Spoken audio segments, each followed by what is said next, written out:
Once again, I'm Dr. Renee Dorn, Director of Alumni Relations for the Graduate School of Education and Psychology, and I would like to welcome you to our third installment of the JAMI Career Connect, Starting Your Own Business. And for those of you who have joined us for the first and second sessions, welcome back. And if this is your first time joining us, then welcome to our JAMI session. Let me start by giving a quick overview of what JAMI Career Connect is. JAMI is a Swahili term for community, and the JAMI Career Connect workshops provide a virtual opportunity for our students to connect with our more established alumni and leaders in various fields to discuss in-depth topics that relate to your career aspirations. And from these sessions, we hope that you've been able to identify specific elements of starting a practice, including actions needed to get there, proactively address potential pain points in starting a business or practice, and understand the benefits and efficiencies that can be achieved through software, tools, and outside expertise. At this time, I want to thank the representatives from Simple Practice who have been so instrumental in the JAMI Career Connect workshops by leading the discussions for the last two sessions, and will be presenting and leading discussions in the breakout rooms for today's final session. Also, a huge thank you to the JAMI event originators, organizers, and collaborators, Yaz Hardaway and the GSEP Career Services Team, the Executive Leadership Council, also known as ELC, and the GSEP Office of Alumni Relations. At this point, I would like to introduce our alumni speakers to you, and then pass it on to our keynote, who is from Simple Practice. So the alumni speakers who you will hear from today are Hannah Campbell. She's a licensed marriage and family therapist with a practice in Santa Monica. Jens Cole, founder of At Vessel Projects, business team leader at Dynamic Team Solutions, and a transformation and alignment coach. Kanjit Farrell, she has a private practice. She's a clinical director of the Inspired Journey Marriage and Family Counseling Center. Dr. Edward Ng, he is founder of Kairos Consulting Lab. And then Scott Asai, who's a motivational speaker and coach. So the next person I'm going to pass you to is Lindsay Bryan Podvin. She's a financial therapist with Simple Practice. And Maggie, if you would like to introduce Lindsay, you can go right ahead. Thank you so much.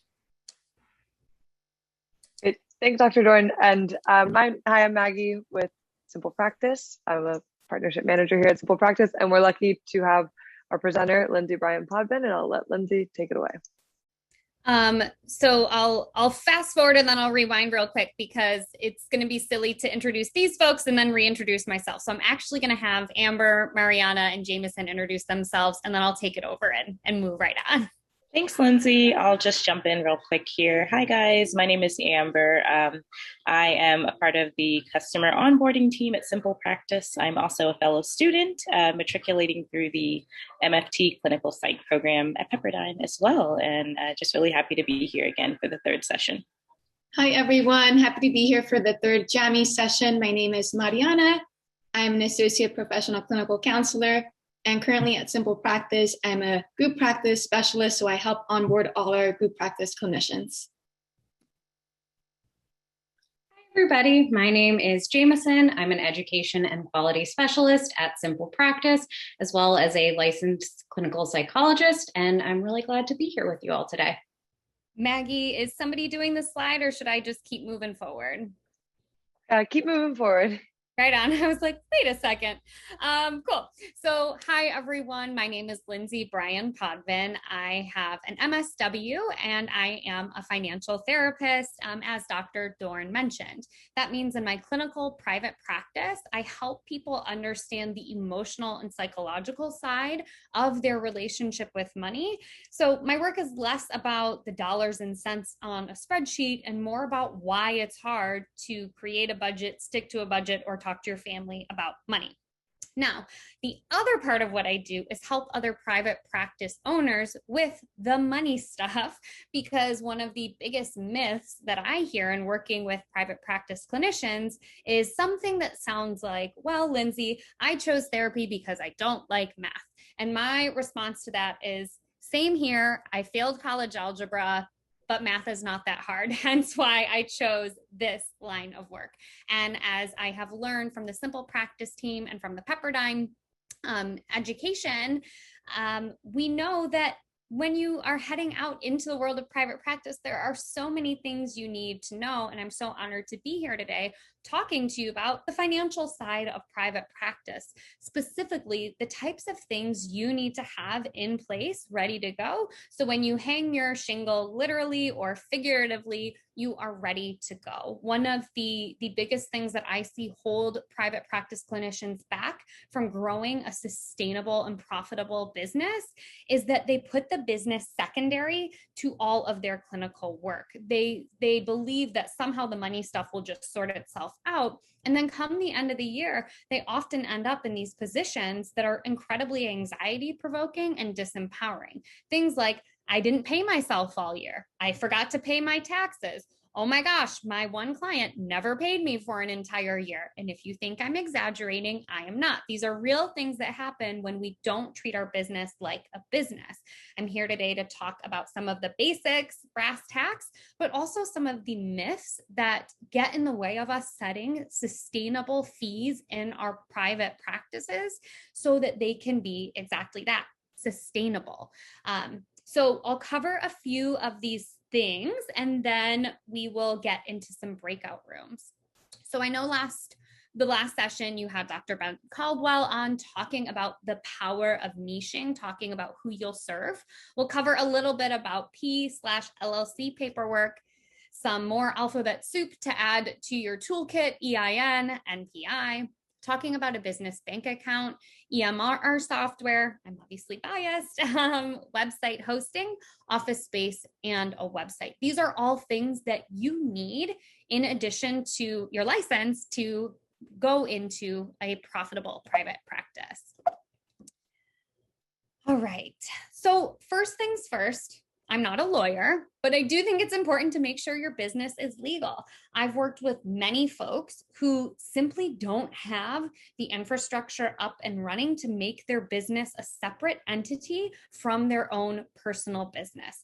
I'm practicing in Michigan where you can get an LLC. My understanding is that in California, where many of you are based, you have to get a PLLC in order to make your business legal and separate. When I say separate entity, what I'm talking about is making your business separate from your personal bank account. And yes, having separate bank accounts are important, but having a licensed business registered with your state also helps to make it legal and separates it from you in the event that something were to happen and a disgruntled client were to come after you. Having a PLLC or an LLC, depending on the state you're in, helps to keep those monies separate. So if worst case scenario, you were to get sued, they could drain your business bank account, but they couldn't come after your personal bank account. This is a worst case scenario thing, but it's one of those things where you want to have it fully in place before you get into private practice. The other real benefits of having a PLLC are that because it's set up as a separate entity, that's when you can open things like a business bank account. That's how you pay yourself a paycheck and pay taxes and are able to write off things like your Simple Practice subscription or continuing education courses. So make sure that you have that up and running. You can file it online through most states and it costs about $100. Of course, you can always consult with an attorney if that feels better for you.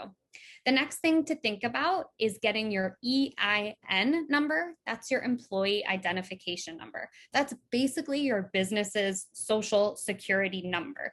And that number allows you to open up a separate bank account. It's what will go on statements to clients. So that way you're not giving out your social security number, you're giving out your business's number to, again, keep those things separate. It is free to do. Again, just go online and you should be able to register for that. And then finally, your NPI number, your National Provider ID number. This should also be free, but what this does is allow insurance companies to recognize who you are as a standalone person. So again, you can have your business all set up with its address and the National Provider ID number available. So if you are submitting to insurance claims or your soon-to-be clients are submitting for reimbursement and you're doing a fee-for-service model, they have to have an NPI number in order to get reimbursed. So those are some 3 things you need to make your business legal. And again, more alphabet soup for you. All right. I mentioned the importance of a business bank account. Now, it's not just for the worst case scenario that it's really important. It's important to have a separate business bank account because, again, it is a business. And in order to pay yourself from a business, pay for your office rent, pay for other things in your practice, and accept payment, you need to have a place to do that that is separate from your personal bank account. The cost is free in most cases to open up a separate bank account. Sometimes it's something like $5 that you have to open it up. So I put free to $5 because sometimes you kind of have that $5 that's kind of in that holding space, but you need to keep things separate. That's the other big mess I see happen toward the end of the year is people are treating, they're getting paid directly into their personal bank account. Then when tax time comes, it's such a nightmare. So keep everything nice and separate and pay yourself through your business bank account, working with your accountant to figure out the best way to structure that for your unique circumstance. Now, a website is something you need. Think about when you have gone to look for a therapist. Even though I have social media and I tend to like parts of social media, I can tell you unequivocally, because I just took a 1-month break from Instagram, that most of my clients don't care about my Instagram presence. They want to know if Lindsay's real. They Google me and they go and find my website. They do not go to hashtag Michigan therapist or hashtag financial therapist or hashtag LMFT. Sorry to say, I think a lot of people use social media potentially to vet their therapist, but 9 times out of 10, they're going to their friends and family to ask for personal recommendations. They're turning to Google or they're turning to other people in the medical space. They're asking their primary care provider, their OB-GYN. Maybe they are asking their school counselor for recommendations. And what people want is a reputable website. It doesn't have to be, beautifully coded. You basically have to have 3 pages that will make your website look as reputable as you are as a clinician. You need a services page, the types of services that you provide. You need an about me page that talks a little bit about why you chose the field and the types of client you serve. And finally, a way for them to get in touch with you. I love using Simple Practice's widget where they can just book with me directly through my website. But if you don't have access to that, you at least need a way for them to contact you, whether it's an email, a phone number, or a contact me page. Without those things, it's going to be a little bit difficult to stand out against the crowd amongst people who maybe only have therapist directory profiles. A lot of us want to see, well, tell me a little bit more about them, right? The therapist directory profiles are a great primer, but you get like 250 to 500 words. We need a little bit more space to speak to our ideal client, like Dr. Ben Caldwell spoke about in the past. The cost for creating and hosting a website is all over the place, but it is incredibly affordable. And if you think about it in terms of how many clients will vet you on your website, the cost of paying for and maintaining a website is more than worth it. Meaning, let's say you get 1 new client a month from your website, 1 session will more than pay for the cost of having a website that is working for you. So it's somewhere in the $18 to $40 a month range for a good website. I am biased and I used a pre-designed template because plot twist, I didn't study coding or user experience or anything like that. I studied social work.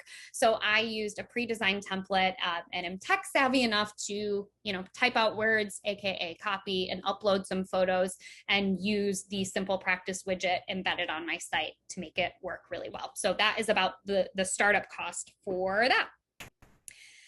Now we are in the era of online therapy, so it can be a beautiful thing to start out your practice 100% online. Personally, I think there are some types of clients who are more who do better with virtual therapy. For my clients who have any type of neurodiversity, social anxiety, have any sort of physical disabilities, having a virtual office makes your work more accessible to them. And for some clinicians, having a virtual office is a win-win. So don't shy away from starting out with a virtual office space and potentially moving into an office space, or just get going virtually. About January of 2020, this was before, things had started to shift. I looked at my practice and I saw, because of the niche that I'm in, about 30% of my clients were solely seeing me online, because I do financial therapy. It's a very niche specialty. And across the state of Michigan, people didn't want to drive 4-6 hours to come see me. So I was seeing them remotely. I also saw the writing on the wall, not with COVID, but with my practice moving more and more online. And I fully went online by, I think, March or April, like right kind of in alignment with when the rest of us shut down. At the time, in January, February, my in-office colleagues, they weren't saying, no, Lindsay, you can't do that. But they kind of were. There was a lot of pushback, like, well, how will you be able to read their body language? And what will you do if they don't show up? There's so many real good questions that are available for teletherapy that I think are worthwhile to ask yourself. There are a lot of great resources available. Again, to plug Simple Practice, they have a great course on some of the ethics of teletherapy to help you think through the types of clients that you see who might be a good fit for teletherapy. And of course, there are some clients who are not a good fit for teletherapy, either in terms of their diagnosis or severity level or ability to function. So of course, it's not for everybody, but it does have its perks. And if you have a virtual office, the good news is you don't have to pay rent. You might need to make sure that your internet speed is a little bit quicker, but beyond that, we basically have everything we need to have our practices available in our laptops, tablets, or phones. Now, the other option is taking your practice and getting it in a brick and mortar, and the cost varies wildly. I'm sure I don't have to tell you, again, as most of you are over in California, the cost of renting office space can be really high and a little bit scary when you're first starting out. So I encourage people to think about a few things. One is the population that you're serving, do they need to be in a physical space? If you do a lot of family therapy, it's hard to do family therapy over Zoom. If you're working with little kiddos, it's hard to do Zoom play therapy, right? There are certain situations in which having an office space makes a lot of sense. And if that's the case, then go for it. I personally like to kind of take measured stair steps if I'm thinking about moving into an office, or if I'm coaching folks on getting into an office. Start out with a sublease. Start out by talking to a colleague or another alum about their office space and see if any of them have, 2 nights a week that they're willing to sublet to you, or maybe every other Saturday. Start to get a feel for what it feels like to be in person. Start to get a feel for what it feels like to pay that expense each month, and see whether or not it's a good fit for you. If you do decide, look, the office is where I want to be in person, I don't even want to deal with subletting, that's perfectly fine. I think it's important to consider some questions before you sign on the dotted line. Things like, you can ask your soon-to-be landlord, or just look around and kind of get a sense for things, but is it easily accessible via public transport if you're in a larger city? If you're in a rural area, is there easy parking available? Is it accessible and ADA friendly? Depending on where you are, I know here where I'm at in Ann Arbor, Michigan, there are a lot of beautiful but old buildings that haven't been retrofitted to ADA standards, but they've been grandfathered in. So if you're working with folks who have physical disabilities or mobility issues, you want to be cognizant of that. You also want to make sure that the space that you're in is quiet. I'm sure we can all relate to being in an internship where you're trying to block out the person's therapy session who's through the paper thin door. You want to make sure that you're in an environment that is comfortable for both you and the client to be, making sure it's as private as it can be. And you also want to consider things like what utilities are included. Do they include high-speed internet? Do they include something like a kitchenette and a restroom, or all those things add on? Who has access to the building when you're not around? These are all questions that are really important to ask of yourself and of the person you're going to be renting from before you sign. So the cost really varies all over the place, from free to $1,500. And I'm saying that like, maybe, I don't know. I have no idea what the cost of real estate is like in California. You guys might be like, no, Lindsay, that's wildly incorrect. But anyway, that's the cost of an office that you're going to need to consider. And now on to the most frequently asked question, Lindsay, what should I charge? And this is where I get to put on my therapist hat and say our favorite therapist answer. Well, that depends. I can tell you the 3 most common mistakes people make and help you to think about your fee in a more holistic manner than maybe you've been thinking about it. So let's start out with the 3 most common fee setting mistakes. Mistake number 1 is doing a Google search, pulling up all the therapists in your area and seeing how much they charge and picking a number somewhere in that range. My guess, if I were a betting person, would be that most folks starting out would pick a number on the low end because they have all of these beliefs like, I haven't earned it yet. I haven't been working long enough. I don't have the experience. People won't pay me that much, right? All of this stuff is going to come into their head. When I first started out, I thought I was very clever. Even though I mentioned that I'm not great at math, I still love me a spreadsheet. I had this beautiful spreadsheet kind of filled out of like who was charging what and how many years of experience they had and what their specialty was, and found like an average.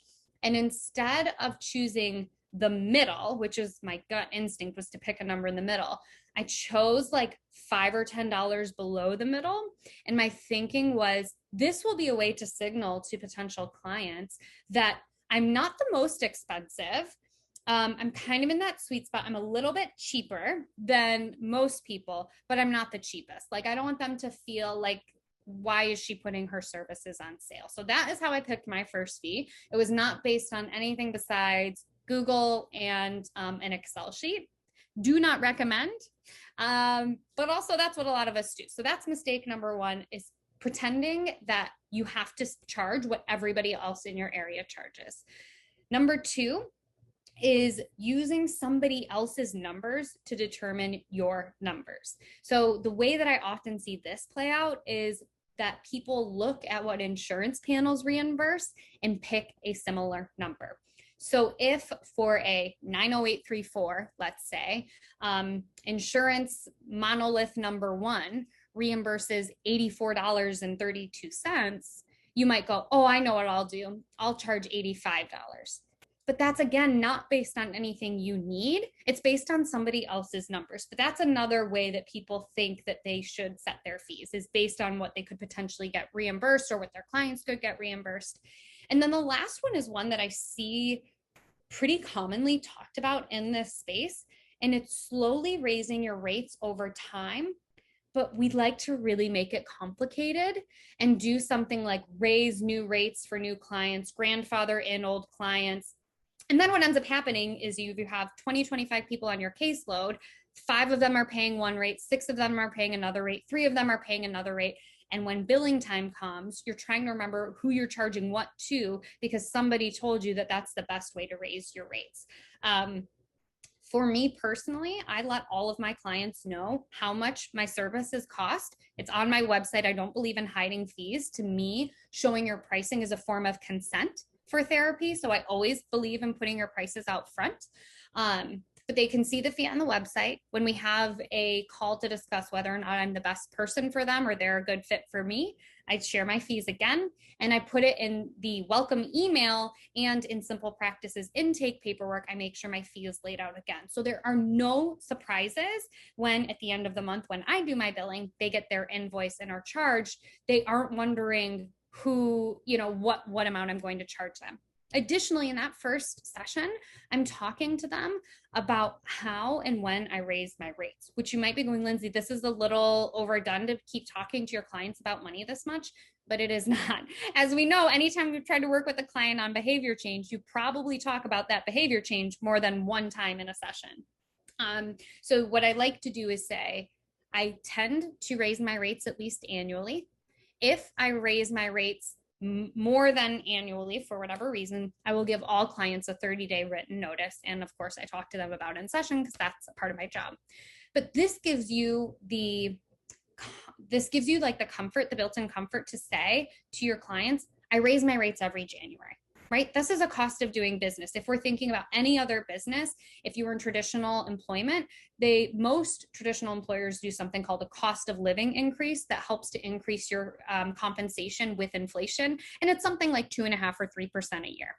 If you are not giving yourself a 2.5% to 3% raise every single year, you are losing money due to inflation. So I want for you to think about that. And if you're like, oh, I don't want to raise my rates every year, fine, raise them every other year, but you're going to need to do a bigger jump. So yeah, that is raising rates, and why doing it slowly and doing it for some people and not other people is a mistake that I see a lot.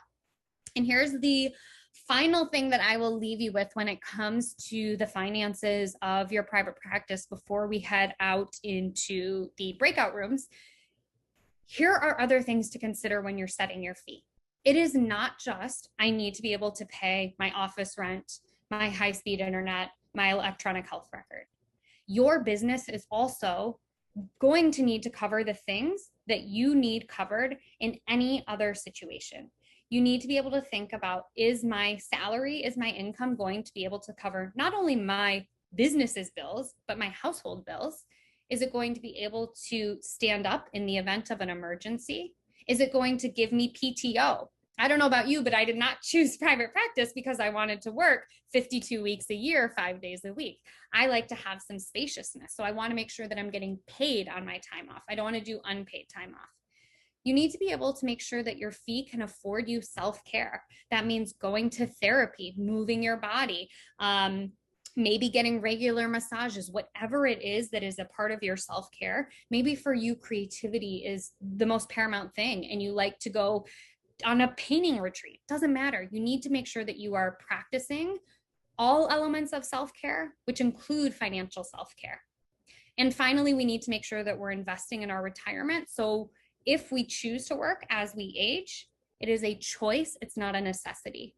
So your fee needs to cover all of these things, not just, can I pay my office rent and buy myself groceries? So I think I went exactly 1 minute over, so I'm pretty proud of myself there. I will go ahead and hit pause and let Dr. Dorn take things over. Wonderful. Thank you so much, Lindsay. We really appreciate that. That was wonderful. I was taking notes myself. Now moving on to introduce our alumni speakers, who you will hear in more detail in the breakout rooms, but I want to introduce each one of them to you. So the first one will be Hannah Campbell, licensed marriage and family therapist with a practice in Santa Monica. So hello, Hannah.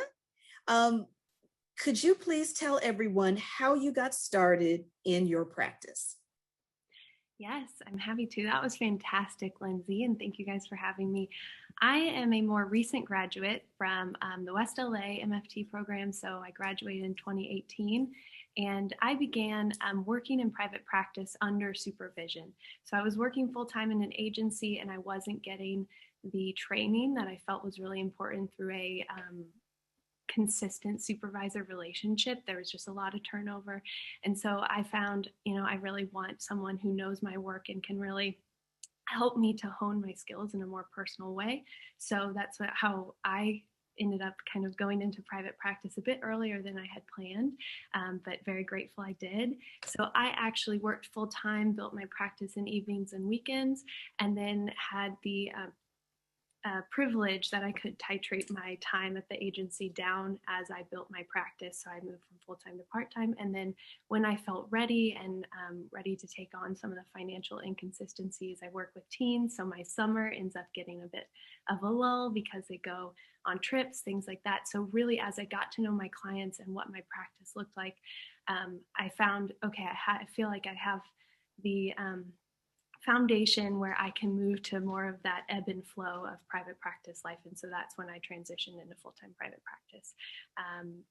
That's how I ended up here. I specialize in working with teens, families, early substance use, so a lot of motivational interviewing. I also served as the LA Camp as a board member, as their pre-license representative. So that was really helpful for me on this journey of building my practice, building community. So that's a bit about me. Well, thank you, Hannah, and we'll hear more from Hannah in the breakout rooms. So next we have is Jens Cole.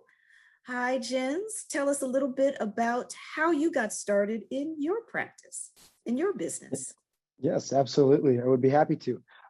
So my story it's a bit diverse, if you will. So I graduated with a master's in dispute resolution in 2019.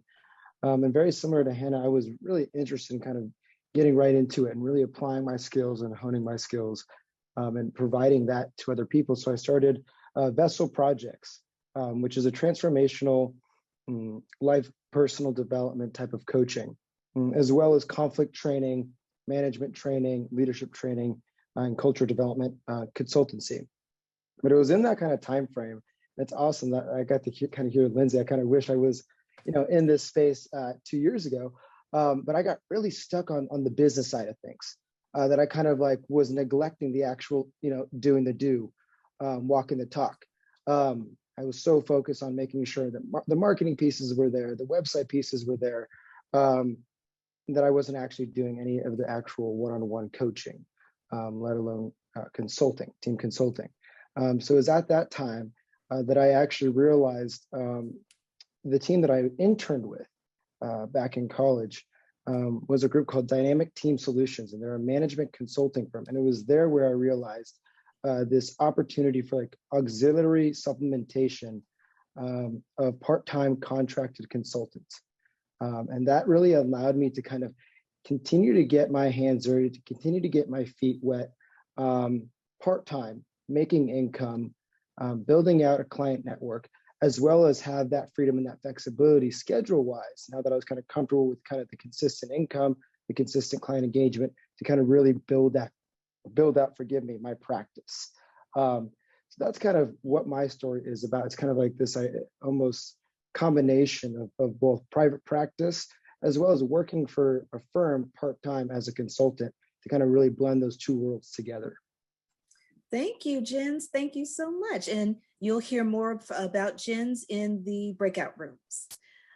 Next, we have alum Conjit Farrell, Clinical Director, the Inspired Journey Marriage and Family Counseling Center. Hi, Conjit. Tell us how you got started with your practice. Hi, thank you for that introduction. I actually started with another colleague in the program. So pay attention to your classmates and your friends, because sometimes they can become business partners. So we had already had a plan. We had a plan together for what we were going to do, I think by the end of the second year. And so by the time we graduated and finished internships and things like that, we kind of were like, okay, this is what we're going to do. Now, here's what's interesting. Even with all of that preparation and planning and having ideas about what we thought we would do, as we got out into the world, we start to realize different things. She decided she wanted to do more of a holistic kind of practice, and I wanted to do more boutique kind of practice. So after a few years, we decided, okay, probably be best if we don't do the business together, but we stay in collaboration as two separate businesses, which worked out fantastically. Because now I have a boutique practice that caters to a certain kind of clientele, where I'm doing a lot of couples work and sex therapy with the couples work. And she has a full service family counseling center, but I supervise for her. and we collaborate. She'll send sex therapy clients to me, and I'll do trainings for her. So it was very interesting to see how our paths evolved. But I just want to say, make friends, build relationships with your peers and colleagues. I was also, I served at CAMP as a membership chair for 2 years for LA CAMP, also building that community. So getting involved, really important too. Thank you, Kanjit, and you'll hear more from her in the breakout rooms. Next, we have Dr. Edward Ng, founder of Kairos Consulting Lab, and he's also mayor of the city of La Mirada. Hello, Dr. Ng, how are you? Good, thank you for that introduction. Yes, so, tell us how you got started with your business. Yes. So 3 turning points actually led me to start my consulting business when I decided to make other people rich and make myself rich. So that's how I got started. My family and I, 10 of us, we flew 7,234 miles from Hong Kong to LA. And I went to my dream school, UCLA, got my dream job at Department of Water and Power and living the American dream. I was pretty set, comfortable and happy until I was passed over for a promotion. That's when I said, you know what, I don't think my ego can handle it. So I decided to pursue my dream of becoming a C-suite executive for a Fortune 500 company. A series of serendipitous events led me to quit the Department of Water and Power and became the regional president of the LA Times, living again my dream job, my dream life. And I was as happy as I could be at the time. Along the way, I won Innovator of the Year at the LA Times. So as you can tell, for an immigrant boy, that was the dream. Until we were so successful that the Tribune decided to buy the LA Times, and I was demoted to a director. I didn't get demoted in pay, but from a position standpoint, I was demoted. I tried to cope with it, but it was very difficult. The pain of not doing anything about it really greatly exceeded the pain of making change and taking action. So I left, resigned, started my own business with a bunch of friends. It was a very great business model. It was written up by the New York Times. It was started in the back of a napkin. Unfortunately, it didn't turn into an Uber or Airbnb. But I learned so much from that lesson that I said I had to execute better, and I was trying to hone my skills more. And that's when it started. I started my consulting business. It's been a long time now, and I just launched my teaching arm of my business during the pandemic in a certificate program called Consulting Management in partnership with Pepperdine University. So that's my story. Wonderful. Thank you, Dr. Ng. And you'll hear more about him in the breakout rooms. And then our last speaker we have is Scott Asai. He's a motivational speaker and coach. So Scott, hello and welcome. Tell us how you got started with your business. Sure. I know everyone wants to get in breakout rooms, so I'll make this quick. My first job, full-time job out of school, actually was as a youth director at a church. And I remember the first day I got hired, my boss, who was actually a friend of mine, asked me, where do you see yourself in 5 years? And I said, well, not here. And because we were close, I could say that to him. He didn't fire me. But at the time, I wanted to explore, and leadership was a hobby of mine. So what I did is started to read books.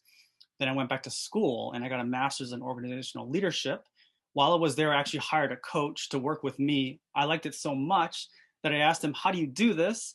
And his advice to me was, I don't know. You got to figure out how to get people to pay you. So I said, okay, well, great advice, So after I finished my program at Biola, then I decided to get up, quit, and start my coaching practice. I did career coaching for a year, doing high school and college students, because that's who I work with. And that was fun, but it wasn't very lucrative. So I went into more corporate. And then about 2 years ago, I decided to challenge myself into speaking. So I did a TED Talk last year, and I've done speaking since, and primarily virtual. But I've made a lot of mistakes along the way. So if you want to hear about what mistakes I made, please come into the breakout rooms. Wonderful. Thank you so much, Scott. And you can hear from him more in the breakout rooms. So at this time, I will pass this on to Maggie so that she can explain the breakout rooms. Yes. Thank you, Dr. Dorn. So I am going to open the breakout rooms, and each attendee may choose which breakout room to attend, and I will put in the chat the prompts that our speakers will be addressing. And the first one is, what are the top 3 recommendations you would provide to someone who is interested in starting their own practice? And so I will open those now. And so you should see something flash on your screen asking you to choose a breakout room.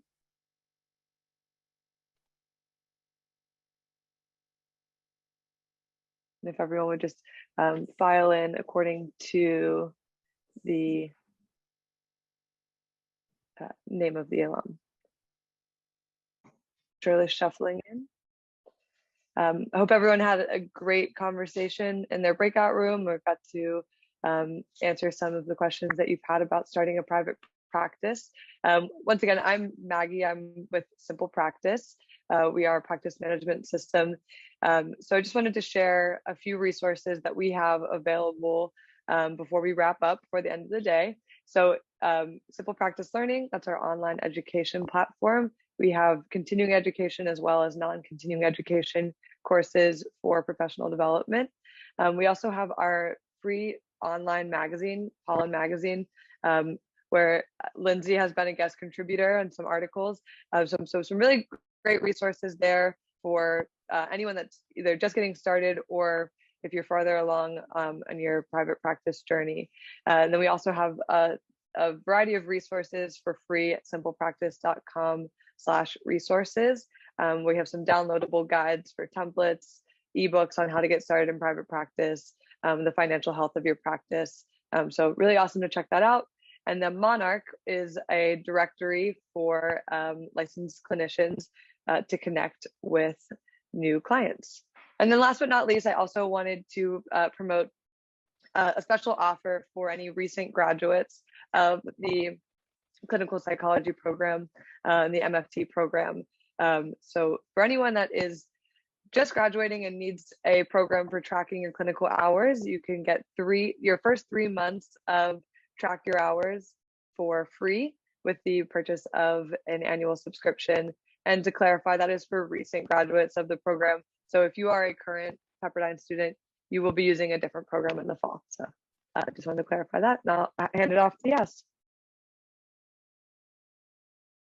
Okay, thank you, Maggie. So thank you again, everyone, for attending today, our final session of Jamie Career Connect, Starting Your Own Business. Hopefully you got a taste about the financial side of business, but also an opportunity to connect with other peers and our guest speakers as well. So in closing our session, here is our exit ticket. Oh, it's already up on the screen. So this is a program evaluation. This spring is the first time that we've done these Jamie Career Connect series. I'll also go ahead and put this in the chat as well. This is the first time we've done our Jamie Career Connect series, and we just really love your feedback on what worked, what didn't, what new ideas you would have for the future. And then please stay tuned for fall. We will be launching our next Jamie Career Webinar series, and we'll release those topics this summer, late this summer. Also, if you happen to miss the first or second session for Starting Your Own Business, you can access a shared drive. I put that link in the chat. And as soon as we receive the recording for today's session, we'll add that as well too. So enjoy your summers, everyone. And again, thank you to our partners at Simple Practice and our special guests who really took the time to speak about their own personal experiences. And good luck as you all think about or continue to explore the possibility of starting your own business. Bye, everyone.